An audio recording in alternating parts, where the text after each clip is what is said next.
Bonjour à toutes et à tous les gars, j'espère que vous allez tous très bien. Aujourd'hui on se retrouve donc pour une nouvelle vidéo. Le Bitcoin a dépassé récemment les 66 000 $.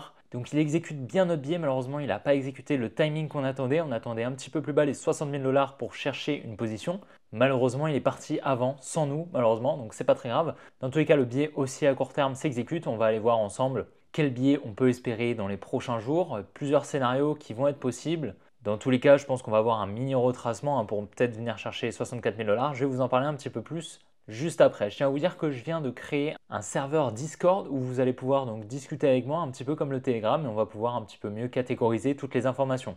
Également, on fera des petits live backtesting comme on a pu le faire cet après-midi juste avant que je vous parle, où on va pouvoir backtester des stratégies, etc. sur FX Replay et je vais donc faire des lives, littéralement. Le lien sera directement en description, je vous inviterai donc à le rejoindre. Donc n'oubliez pas également de rejoindre le canal ainsi que le groupe Telegram. Et puis on ira voir après Bitcoin, Solana, FET ainsi qu'Ethereum. Je vais vous partager tous mes billets. On est peut-être sur un bull trap, donc je ne sais pas trop. On va voir ensemble. On ira voir également des datas sur Glassnode. Donc restez bien jusqu'à la fin de la vidéo, ça va être extrêmement intéressant. D'ailleurs, d'ici peu, on aura les réponses sur les ETF. Donc à voir, est-ce que la news sera bonne, est-ce que la news sera mauvaise. Ça définira beaucoup sur le prix prochain du Bitcoin. N'oubliez pas, si vous aimez la vidéo, n'hésitez vraiment pas à la liker, à vous abonner si ce n'est pas déjà fait. Et puis les gars, je vous souhaite un bon visionnage. Allez, on est parti. Donc reprenons un petit peu le biais, d'accord? Donc le biais, c'est tout simplement la direction, la structure de marché qu'on a actuellement. On va aller voir donc la structure en 2 jours. Donc on aurait donc un high, on aurait un low, un high, un low ici, et puis on attendrait donc la cassure de ce high ici pour qu'on devienne en fait bullish en 2 jours, ok? Et donc on s'attende à des plus hauts. Pour le moment, donc on a de la faible gap ici, pas mal de faible gap ici sur cette bougie haussière, très bien. Donc potentiellement une zone à venir récupérer, je vais vous en parler un petit peu juste après. Donc pour le moment, on est toujours baissier en 2 jours jusqu'à ce qu'on vienne chercher donc ce high juste ici au niveau des 67 180 $. Si on descend un petit peu en time frame, on est bullish en 12 heures, donc on aurait un low, je dirais ici, ok? Donc on aurait eu un high ici, un low, on vient casser, on vient shift la structure, on aurait un high, un low ici, et donc on s'attendrait à ce qu'on vienne effectuer une structure haussière, ok? Si on va en 4 heures, on aurait un low ici, et on s'attendrait également à des plus hauts. Si on va en 1 heure, c'est assez intéressant, on aurait également un low ici au niveau du low 4 heures. On vient de shift donc la structure 1 heure qui était baissière, on avait une structure comme ceci, on la shift à partir du moment où on a cassé ce high ici. Donc actuellement on est haussier en 1 heure, donc on est haussier sur beaucoup de time frame et on est toujours baissier en 2 jours. Donc on va attendre donc la cassure de ce high qui devrait arriver, je pense. Mais du coup, étant donné qu'on est baissier en higher time frame, donc en 2 jours, on peut quand même s'attendre, d'accord, à ce qu'on vienne effectuer des plus bas. Ok, c'est quelque chose qui est possible. Également, il faudra potentiellement vérifier qu'on n'effectue pas simplement une liquidation pour venir chercher une partie de la faible gap de jour pour par la suite réeffectuer des plus bas. À ce moment-là, ce serait simplement une recherche de liquidité pour ensuite faire dump le prix du Bitcoin. Donc voilà, il faudra quand même faire très attention à ce qu'on vienne réellement effectuer un gros retracement, tac, et casser correctement donc la structure, revenir dans la supply ici. Donc voilà, ce serait un scénario probable. Dans tous les cas, on attend la cassure ici du high des 67 000 $, qui est extrêmement important à avoir, ok? Parce que c'est vraiment une structure extrêmement importante. Comme vous le savez, c'est la higher time frame qui dicte les lower time frame. Donc si les lower time frame sont bullish, ça veut simplement dire qu'elles effectuent la higher time frame. Donc elles peuvent très bien être bullish alors qu'on va effectuer des plus bas et à ce moment-là, on viendrait shift les lower time frame, donc la H4, la H1, sous peu pour par la suite effectuer le biais baissier. D'accord? Parce que les lower time frame viennent exécuter les higher time frame. Donc c'est assez important à comprendre, c'est la fractalité du marché. Et là, on est quand même sur un niveau où on va très probablement venir chercher ce high, du moins j'en suis quasiment sûr, ok? Mais si par exemple on fait simplement une recherche de liquidité pour réintégrer ensuite le high et casser la structure en lower time frame, ce sera extrêmement baissier, ok? Et on viendrait chercher toutes les liquidités qu'on n'est pas venu chercher ici. Ok, parce qu'à court terme, nous on s'attendait à ce qu'on vienne donc liquider tous ces lows ici. Énormément de liquidités qui sont placées ici. Franchement, je ne comprends pas qu'on ne soit pas venu les chercher, mais bon, c'est pas très grave, ça peut arriver, comme je vous le dis à chaque fois. Il est possible qu'on parte sans rechercher les liquidités, mais c'est une probabilité assez faible et c'est ce qu'on a fait ici, ok? On a fait également ça ici, ok? On a laissé toutes ces liquidités. Donc voilà, c'est assez dommage, ça ne nous a pas permis en fait de venir combler toute cette imbalance. Il nous restait un petit peu d'imbalance ici et nous on souhaitait donc rentrer ici à la suite donc de la liquidation pour par la suite exécuter le biais haussier qu'on avait à court terme. Malheureusement, on a exécuté le biais sans nous. Très bien, mais c'est pas très grave, d'accord, on n'est pas rentré, mais on n'a pas perdu quoi que ce soit, ok? Étant donné qu'on n'a pas eu de confirmation. Donc à présent, je m'attendrai à ce qu'on vienne, je pense, chercher donc ce bloc institutionnel.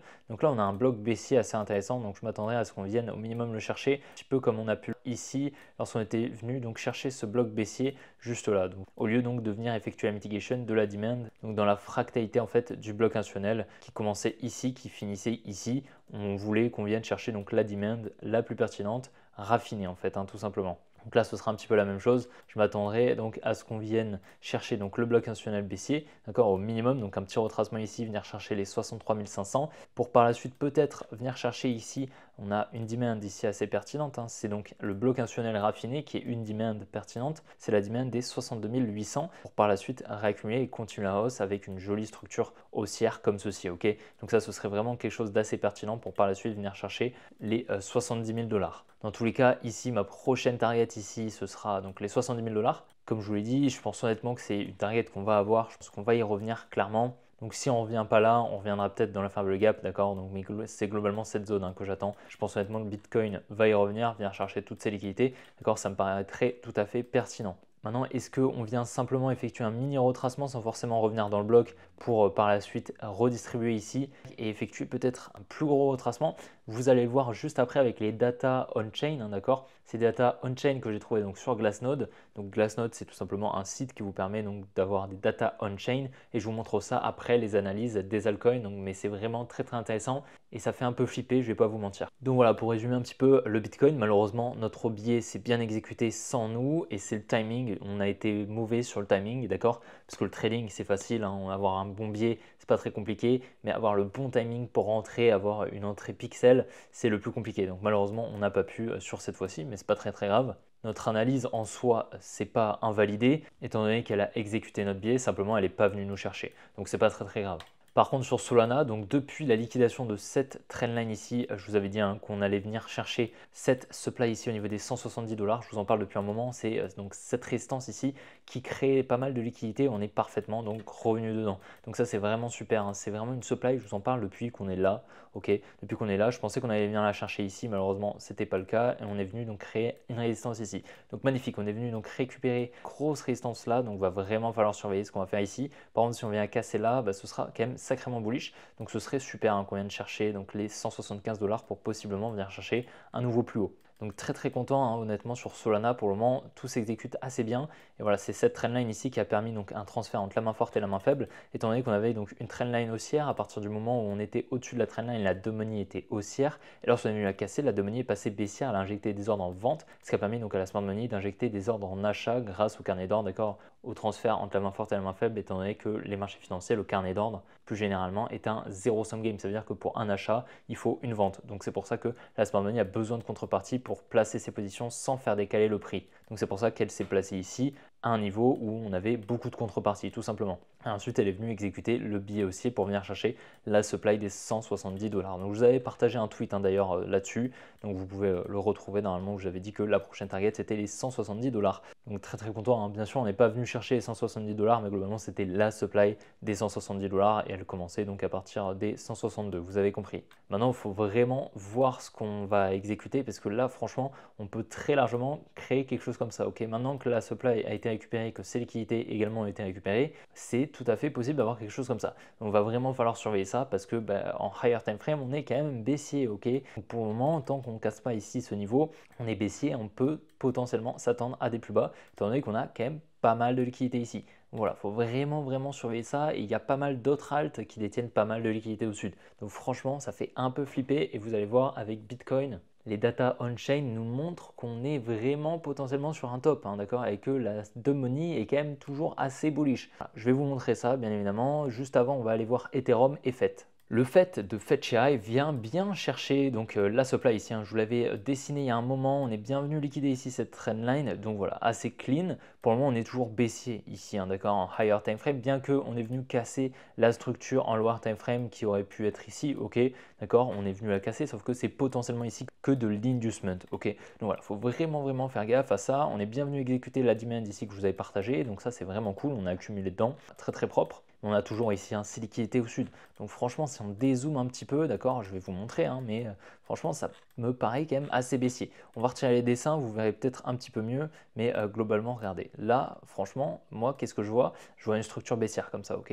Par contre, on a une trendline ici, donc possiblement qu'on viendrait la chercher avant de baisser. Mais là, franchement, je suis quand même assez baissier avec toutes ces liquidités au sud. On va vraiment falloir surveiller ça. On arrive quand même sur un niveau assez important en lower time frame, tout comme sur Solana, et on est sur une supply assez pertinente également. Maintenant, une petite liquidation peut-être venir chercher un petit peu plus haut et peut-être redump. Mais voilà, honnêtement, si on exécute le biais court terme, après voilà, si on exécute le biais court terme, on reviendrait potentiellement dans cette demand ici qui pourrait être intéressante, même si je pense qu'on va venir donc combler une partie de cette imbalance ici, d'accord? Donc là, ici on a de l'imbalance que je vais vous mettre en bleu. Voilà, et on pourrait donc venir exécuter peut-être cette demand ici pour continuer la hausse, quelque chose qui est possible, ok. Maintenant, j'aimerais vraiment qu'on vienne casser ce high ici, qui nous casserait la structure en 4 heures, je dirais, non, la structure en 12 heures, ok. Mais par contre, il faudra quand même bien surveiller que ce ne soit pas simplement de l'inducement et qu'on ne vienne pas exécuter la structure en weekly. Ce serait une structure weekly, je pense, la structure baissière, non, ce serait plutôt du 3 jours, voilà, qu'on vienne vraiment casser ce high ici. Si on vient casser ce high, là on sera vraiment bullish, ok. Pour le moment, tant qu'on n'a pas cassé ce high, franchement, je reste baissier et on viendrait exécuter des plus bas. Donc voilà, on va surveiller ça bien évidemment sur le fait, mais on a pareil, pas mal de liquidités au sud. Par contre, j'aimerais bien qu'il pump honnêtement parce que j'ai une grosse position que j'ai accumulée durant toute cette zone ici latérale. Donc, franchement, s'il peut pump, c'est vraiment top. Pour le moment, objectivement, on a vraiment pas mal de liquidités au sud, donc il va falloir surveiller ça. Écoutez, l'Ethereum, franchement, c'est assez dommage parce qu'on laisse encore ce support. Et non seulement on le laisse, mais en plus de ça, on le conforte ici. Comme on peut le voir là, en venant effectuer ces petites touches, on vient conforter ce support et on vient créer des equal lows. Donc franchement, ça me fait un petit peu peur. Pareil, là, comme on peut le voir, on avait donc 3 structures. Je vous avais dit que c'était assez inquiétant quand même. Enfin, assez inquiétant, assez bullish en fait. Étant donné qu'on avait 3 structures ici qui tenaient. Et au final, on vient récupérer cette structure ici. D'accord? Donc, est-ce que ça, ce serait pas simplement un move d'inducement ici, récupérer les liquidités au-dessus de ce high, revenir dans cette supply en venant protéger les positions injectées ici, d'accord, et venir ensuite exécuter le biais qui reste baissier également sur l'Ethereum, ok, étant donné que là on aurait un low, on aurait un high ici, et donc on s'attendrait à ce qu'on vienne continuer la structure baissière en higher time frame, bien sûr. Là en lower time frame on serait bullish, d'accord, si justement on ne prend pas en compte l'inducement. Par contre, si on prend en compte l'inducement et donc toute cette imbalance ici, qu'on vient donc casser ce high pour effectuer la mitigation de cette supply, à ce moment-là on serait toujours baissier et on attendrait à ce qu'on vienne chercher ce low pour venir par la suite chercher donc la target qu'on a depuis plus d'un mois. Cette target sur l'Ether, on l'a depuis un moment, ce serait donc les 2600. Voilà, ça reste quand même une très bonne target selon moi, surtout avec les liquidités qu'on est en train d'accumuler au sud comme sur le fait. Ok, donc franchement ça fait un peu flipper, même si de l'Ether actuellement j'en accumule pas. Voilà, si l'Ether est baissier en général, bon c'est parce que tout le marché est baissier, d'accord. C'est un petit peu comme le Bitcoin, tous les alts sont corrélés. Globalement, tous les grosses cryptos ici du top 20, lorsqu'il y en a une qui est haussière, elles le sont toutes en général, d'accord, sauf quand il y a des news, etc. D'ailleurs sur Ether, on va avoir la news sur le TF. Là honnêtement, j'ai plus l'impression que la news va être mauvaise.